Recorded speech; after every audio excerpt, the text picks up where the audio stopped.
Our generation is experiencing something that's breathtaking. For most of our parents, the idea of video games is rather surreal. However, today, it's become a popular hobby for many youth playing with their friends, whether it's on a handheld or console-based game. It could be a quick battle of Pokemon or a race in Mario Kart. For me, I've been playing video games starting at a very young age. I had kind of a hard time maintaining friends, and so ultimately I turned to video games as my main source of entertainment, devoting a lot of my time doing so.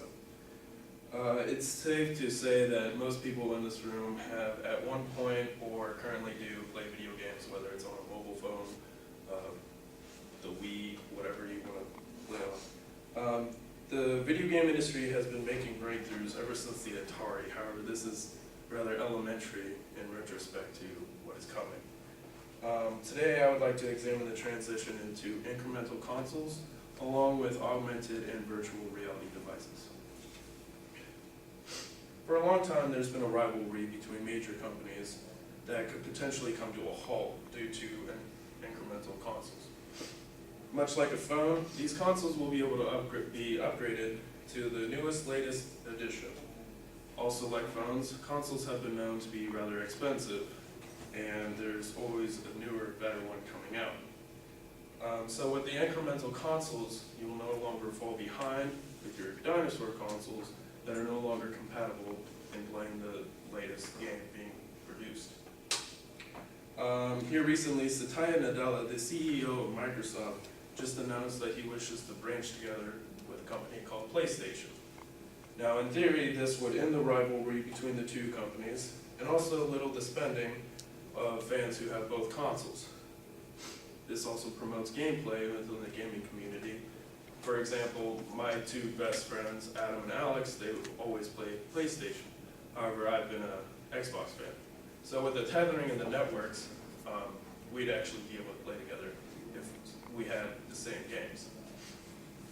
While console play is all fun and games, another form of play is becoming popular and bonding people together.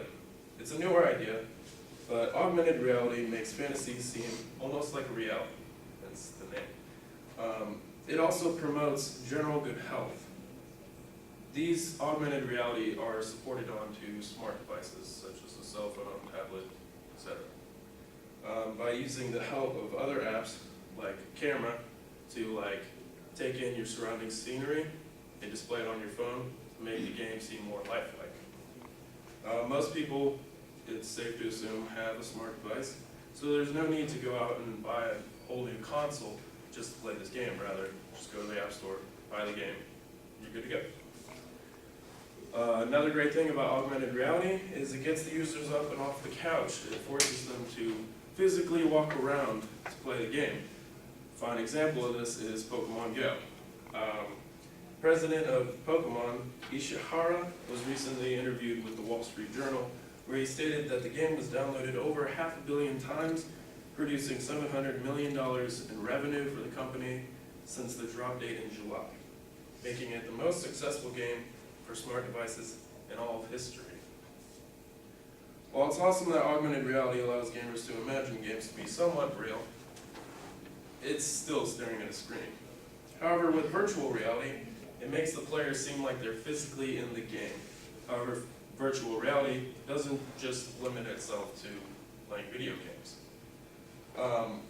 The video games that are played with the virtual reality headsets and stuff seem more realistic because the contents are viewed as like a form of first-person perspective, as if what they were seeing is through their own eyes. Well, that's because it is, because they place the goggles over their head and everything that is in their orbital view is being portrayed through these goggles.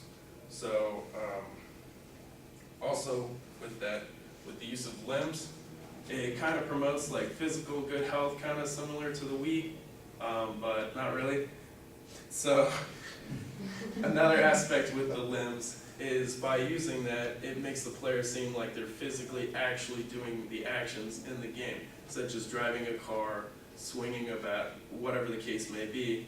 They're physically exerting the motion, so it seems like they're actually doing that. With virtual reality, creative minds have been able to explore certain things that rather easily that otherwise would seem impossible to do. Such as architects, they're able to build and construct a 3D model and physically walk around it and look at the same thing from a different perspective. Another thing that virtual reality creates is for professions to practice hazardous scenarios.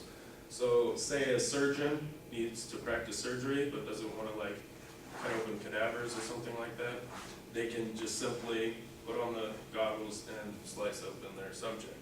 Or say someone from the bomb squad who needs to practice disarming a bomb. They can do so without potentially blowing up. All my life it seems that there's been incredible cool stuff coming out that's way better than the previous stuff. However, this is nothing compared to the incremental consoles, the augmented reality, and the virtual reality. These things can lead to very numerous technological advances. However, video games are no longer just a form of entertainment. Today, there are many more factors that go into play, such as worldwide bonding, promoting physical health, and along with making discoveries with modern science and technology.